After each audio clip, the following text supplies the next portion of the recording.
Hello സുഹൃത്തുക്കളെ, ഇന്ന് ഞാൻ പറയണത് ഇൻ്റർനാഷണൽ ലൈസൻസ് വെച്ചിട്ട് വണ്ടി ഓടിക്കുന്നതിനെ കുറിച്ചിട്ടാണ്. ഞങ്ങളിത് അവിടെ ഒരു ബ്രേക്കിന് വേണ്ടി നിർത്തിയിരിക്കാൻ ഒരു പെട്രോൾ സ്റ്റേഷനാണ്.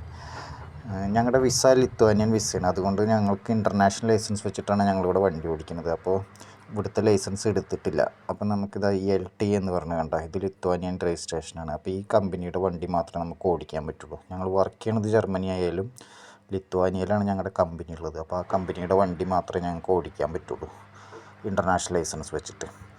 അപ്പോൾ അങ്ങനെയാണ് ഞങ്ങൾ ഓടിച്ചുകൊണ്ടിരിക്കുന്നത്. ഇവിടുത്തെ ലൈസൻസ് എടുത്താലേ നമുക്ക് പിന്നെ വേറെ എവിടെയെങ്കിലുമൊക്കെ ജോലി നോക്കാനും അതൊക്കെ പറ്റുള്ളൂ.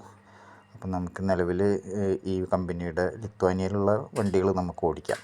അങ്ങനെയുള്ളത്. ഇത് ഞങ്ങളൊരു പെട്രോൾ സ്റ്റേഷനിൽ നിർത്തിയിരിക്കുകയാണ്. ഇവിടെ പെട്രോൾ അടിക്കാനൊന്നും ആരും ഉണ്ടാവില്ല, ഡീസൽ അടിക്കാനും നമ്മൾ തന്നെ സ്വയം അടിക്കണം. ഈ മെഷീനിൽ വേണ്ട, ഇവിടെ കാർഡ് വയ്ക്കുക, എമൗണ്ട് അടിക്കുക, എന്നിട്ട് നമുക്ക് ഡീസൽ അടിച്ചിട്ട് പോകാവുന്നതാണ്. ഞാൻ ലൈസൻസിനെ കുറിച്ചും വിസയുടെ കാര്യങ്ങളൊക്കെ കുറിച്ച് ഞാൻ ഡീറ്റെയിൽ ആയിട്ട് വീഡിയോ വേറെ ഇടുന്നുണ്ട്. ഇതിപ്പോൾ നമ്മൾ ലൈസൻസ് ഇല്ലാണ്ട് വണ്ടി ഓടിക്കുന്നതിനെ കുറിച്ചാണ്. ബാക്കി അടുത്ത വീഡിയോയിൽ.